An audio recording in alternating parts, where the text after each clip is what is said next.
சரி, ரயிலுக்கு நேரமாச்சு, புறப்படு. சரி, அப்ப நான் போய் பக்கத்துல வண்டியில ஏறிக்கிறேங்க.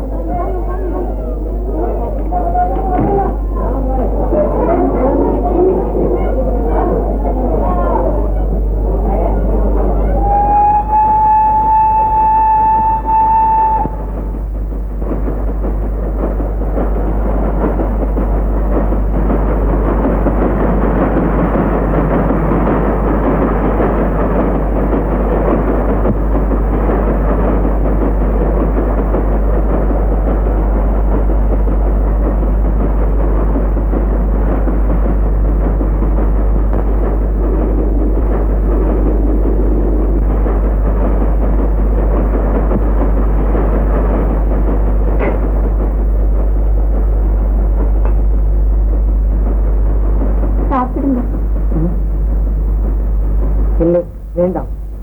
கொஞ்சம் எடுத்துக்கொள்ளுங்க. ரொம்ப நன்றி. நீங்க சாப்பிடுங்க. நீங்கள் எந்த ஊருக்கு போகிறீர்கள்? நானா? எனக்கே தெரியவில்லை. மிகவும் மனவேதனை அடைந்திருக்கிறீர்கள். எல்லாம் உலகத்தில் சகஜம், பொருட்படுத்தக்கூடாது. என்ன தெரியுமா உங்களுக்கு? தெரியும். இதோ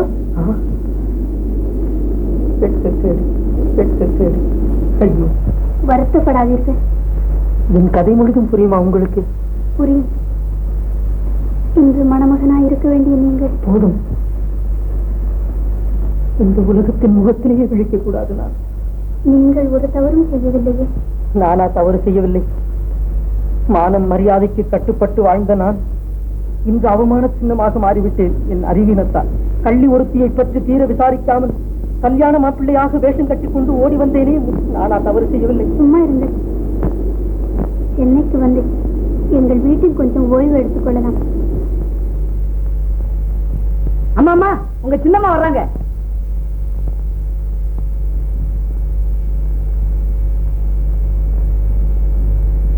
சின்னம்மா, குமுதா. சின்னம்மா, இது சொன்னால் தெரியுமா உனக்கு? சொல்லாமலே தெரியும். வாழும் வாழவிடும். மன்னிக்கவும், தங்கள் பெயர் பாண்டியன் தானே? ஆமாம். யாருங்க? அந்த கோவலனை கொண்டாட அந்த பாண்டியராய் இவரு சவுந்தரராய். குடும்பம் ஆரம்பிப்பதற்கும் சென்னையை சுற்றி பார்ப்பதற்கும் என்ன சம்பந்தம்? சென்னையில் என்ன இருக்கிறது? சென்னையில் என்ன இருக்கிறதா?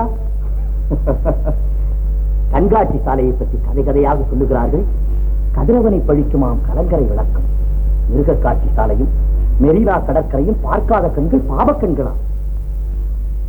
அன்புக்கரசி, அழகுமணி மாளிகையின் அலங்கார திருவுருவே, அழித்தழுதா சித்திரமே, புறப்படு. வா.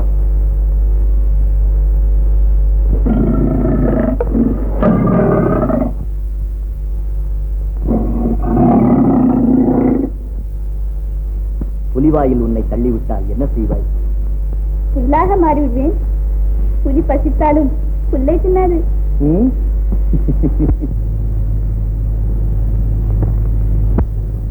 நேர்த்தியான காட்சி, நீலக்கடல். இந்த கடல் திடீரென்று பொங்கிவிட்டால் எப்போதும் அழகுக்கு பக்கத்தில் ஆபத்து இருக்கும். அது எனக்கு புரிவதே இல்லை. அப்படியாகத்தானே அவர்களுடைய சந்தோஷ வாழ்வை கெடுக்க சனி பகவான் வந்து சேர்ந்தான். அவர் தூங்கும் போதும் நடுராத்திரியில் அவரை தவிக்க விட்டு வஞ்சித்து விட்டு சேலையில் பாதையை கிழித்துக் கொண்டு ஓடி போனான். புண்ணியவதியை தவிக்க விட்டு போனான். போய்விட்டான். கானகத்தில் காதலியை காரிருளில் கைவிட்டு போனதும் வேந்தற்கு நியாயமோ? நியாயமோ?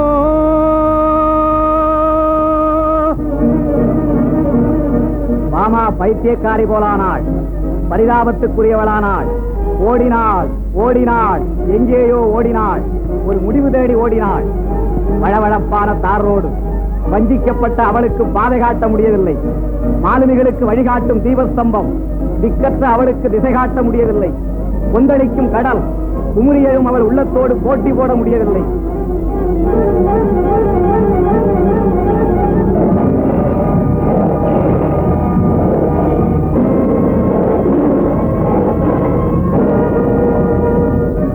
வாழ்வது புலி அல்ல, உலகம். உலகம் அவள் வெறுத்துவிட்டு வந்த உற்றார் உறவினர் தாய் தந்தையர் வாழும் உலகம். அந்த உலகத்தின் முகத்திலே இனி அவள் விழிக்க முடியாது, விழிக்க முடியாது, விழிக்கவே முடியாது.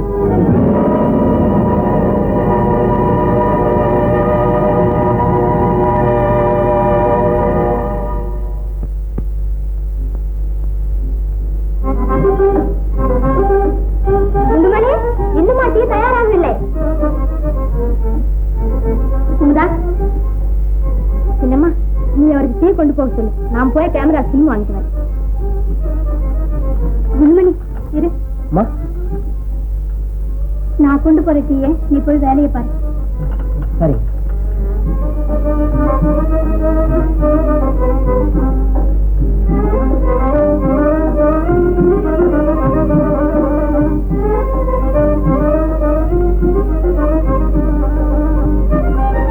பாண்டியனுக்கு உபச்சாரம் பண்றாருந்தா அம்மா ஏன் முன்னாடி முன்னாடி நிக்கிறாங்க? என்ன விஷயம் அது?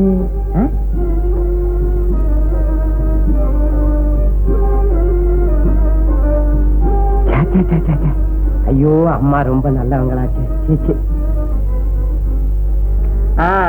யாரு கண்டா அப்பேற்பட்ட எப்பேற்பட்ட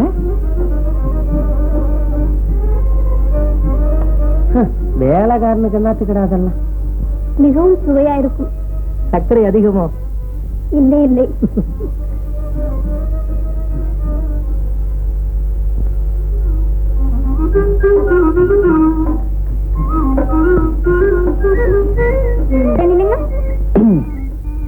கொஞ்சம் சரிங்க, இன்னும் கொஞ்சம், இன்னும் கொஞ்சம். சரி ப்ளீஸ். இங்க கூட நான் ஒண்ணு பிடிக்கிறேன். என்னது? படம் பிடிக்கிறேங்கிற. அதானே கேட்டேன்.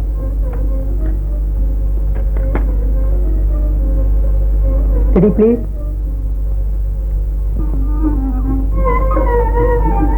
சின்னம்மா, நாங்க தனித்தனியா போட்டோ எடுத்துட்டோம். இப்ப 2 பேரும் நிக்கிறோம். நீ எடு. சரி.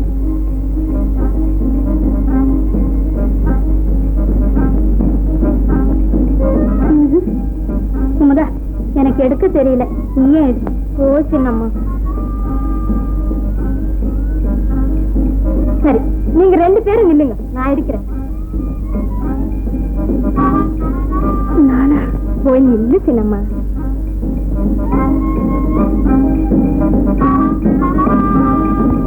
சரி ப்ளீஸ். என்ன என்ன? குமுதா, நீ கெட்டிக்காரி. குமுதா, கங்க்ராச்சுலேஷன். அம்மா, இந்த பாருங்க நம்பர் 16, 24, 24. அட, என் வயசு கூட 24 தான். என் வயசு 16 தான். பொருத்தமான நம்பர் தான். சும்மா இரு. அம்மா, இல்லைங்கம்மா, குமுதா அம்மா வயசா மார்க்கண்டி மாதிரி இருக்கணும்னு சொல்றாங்க. அப்போ ஊருக்கு புறப்படலாமா? அவரை பத்தி நீங்க சொல்ல வேண்டாமா? அவரை விரட்டினா கூட அவரு நம்மளை விட்டு போக மாட்டாருங்க. அடடே பாப்பா,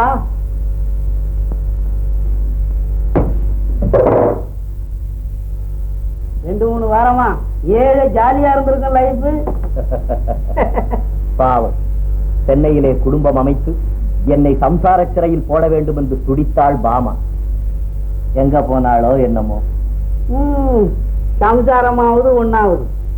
மனுஷனா பிறந்தா ஃப்ரீயா இருக்கணும் என்னாட்டம். நமக்கு உதாரணத்துக்கு தானே கடவுள் படைச்சிருக்கான். மலருக்கு மலர் தாவுகிற வண்டும், மரத்துக்கு மரம் தாவுகிற மந்தி. டேய், மறந்துட்டீங்களோன்னு ஞாபகப்படுத்தினேன். பெரிய கம்பர் மகன் அம்பிகாபதி முந்திரி கொட்டை.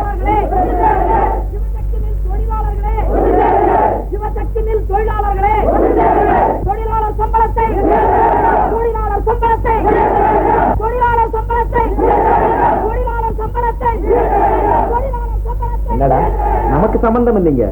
நமக்காம நமக்கு. இவரு நம்மோட சேர்ந்துக்கிறாரு. சங்கதியை சொல்லுகிறதே சொல்லு. மில் தொழிலாளிங்க சம்பள உயர்வுக்காக கிளர்ச்சி பண்றாங்க. ஓஹோ, அப்ப நமக்கு ஒண்ணு சம்பந்தம் இல்ல. ஏன் இல்ல? எனக்கு ஒரு வழி தோணுது. இந்த கிளர்ச்சியை சாதகமாக்கிக்கிட்டு பாட்டாளிகளை பத்தி ஒரு புஸ்தகம் எழுதுனா இந்த சமயத்துல நல்லா விக்கும். எப்படி ஐடியா? ஆமா, இன்னைக்கே எழுத ஆரம்பிச்சிடுறேன். புத்தகத்துக்கு என்ன பேர் வைக்கிறது? பாட்டாளியின் குரல். சபாஷ், பாட்டாளியின் குரல். அருமையான பேர். என்ன மூளை, என்ன மூளை. முதல்ல என் குரலை கொஞ்சம் கவனிங்க. என்னடா? எனக்கு சம்பளம். டேய், மில் தொழிலாளிகளை பத்தி புத்தகம் எழுதுனா உனக்கு என்னடா? நானும் ஒரு தொழிலாளி தானுங்க. இவர் பெரிய தொழிலாளி. பரந்தாமா, நீ புத்தகம் எழுத ஆரம்பிச்சுடு. லாபத்துல உனக்கு கால், எனக்கு முக்கால். எனக்கு அரை. அவ மாத்திரமா போனா வீட்டு அடமானம் வச்சு செஞ்சு போட்ட 1000 ரூபாய் நகையோடவும் போயிட்டாளே. 1000 ரூபாய் நகைதானே?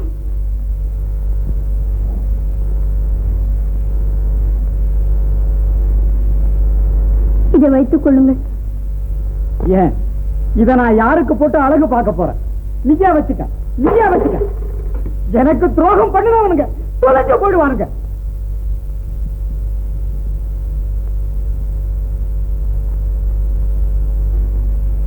அக்கா, இது ஏது நகை? ஏன் இப்படி கீழே கிடக்கிறது? எல்லாம் பொன்னகை தானே? இல்லை, துரோகத்தின் புன்னகை. என்னடா, என்னக்கா விஷயம்? மான் தோலிலே வேங்கை அதிக நாள் வாழ முடியாது பரந்தாமா. அதையும் வேட்டையாட ஒரு வேடன் வந்து விடுவான். ஊர் பெண்களிடம் விளையாடுகிறவர்களை உயிரோடு விடுவதில்லை மக்கள். அதை ஞாபகம் வைத்துக் கொள். எப்போது வீட்டுக்கு வந்தாலும் இந்த ஒப்பாரி தானா? மனிதன் நிம்மதியாக வாழ முடியாது போல இருக்கிறது.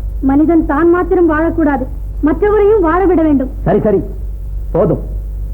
காவி உடை கட்டிக்கொண்டு எங்காவது தொலைய வேண்டியதுதான். ஏன் முடியும் என்று கருதுகிறாயா? பெண்ணினத்தை மண்ணில் நெடியும் புழுக்கூட்டமாக மதித்து விட்ட பித்தனை எங்கு போனாள் பாமா? சொல், எங்கே அவளை தவிக்க விட்டாய்? எரிமலை மீது விளையாட வந்த அந்த ஏழை சிறுமியின் கதி என்னவாயிற்று?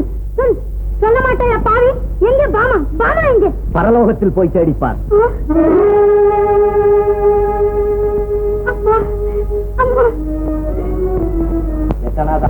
மரியாதையா போடா. ஏன் பெரிய மனுஷன் சின்ன வார்த்தை எல்லாம் பேசுற? நான்சென்ஸ் ஆமல, நான்சென்ஸ். என்னடா சொன்ன? நான் சொல்லுவாங்க. தொழிலாளியா? தொழிலாளி ஓடுறா, ஓடுறா.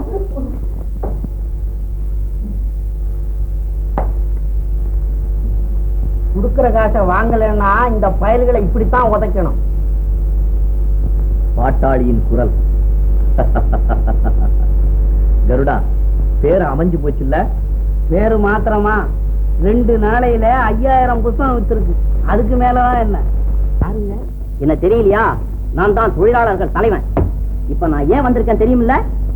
என்னங்க, தொழிலாளிங்க சம்பளத்தை ஜாஸ்தி கேட்டா அதை சிந்திச்சு பார்க்காம, இல்லைங்க அவன் சம்பளம் இல்லைங்க, இந்த பேப்பர் பேர் கிட்ட தான் தூக்கிட்டு வந்தான். நான் அதை சொல்லலைங்க, நம்ம மில்லு தொழிலாளிகளை பத்தி சொல்றேன். ஓ, அதுவா? ஆமா ஆமா, தொழிலாளிக பிரச்சனையை கவனிக்காத முதலாளியை சும்மா விடப்படாதுங்கிறேன். கருடா, வாயால் கத்தி என்ன பிரயோஜனம்? பாட்டாளியின் குரல் பலம் பெற வேண்டுமானால் பெரிய கிளர்ச்சி நடத்த வேண்டும். அப்படி சொல்லுங்க. இந்த நாட்டின் முதுகெலும்புகள் பாட்டாளிகள். ஒரு தேசத்தின் உயிரே தொழிலாளி வர்க்கம். அதை தோண்டு போக விடக்கூடாது. கருடா, நான் கங்கணம் கட்டிவிட்டேன். தொழிலாளர் விடுதலை போராட்டத்தை விரைவில் தொடங்க வேண்டும். சவால், சவால். உங்களை போல உண்மையான உறுதி படைத்த வாலிபர்கள் இருந்தா இந்த உலகத்துக்கு ஒரே நாள்ல விமோசனம் பிறந்தோம். தம்பி, நீங்க எழுதி இருக்கிற அந்த பாட்டாளியின் குரல் படிக்கும் போது படுகிறவனையும் பாலகன் ஆக்கிடுது, கோழையா இருக்கிறவனையும் புலி ஆக்கிடுது. நாளைய நாங்க நடத்த போற பொதுக்கூட்டத்துக்கு நீங்க தயவு செய்து தாங்கணும். தலைமையா? நானா? ஆமா. வேண்டாம், நான் பொதுஜன தொண்டன். இப்படி சொல்லக்கூடாது. ஆயிரக்கணக்கான தொழிலாளிங்க உங்களையே விரும்புறாங்க. தொழிலாளர்கள் என் தோழர்கள். அவர்கள் அன்பு கட்டளையை நிறைவேற்றுகிறேன். இனி இந்த உலகத்தில் தொழிலாளி நினைத்ததெல்லாம் நடக்க வேண்டும். பலே பலே.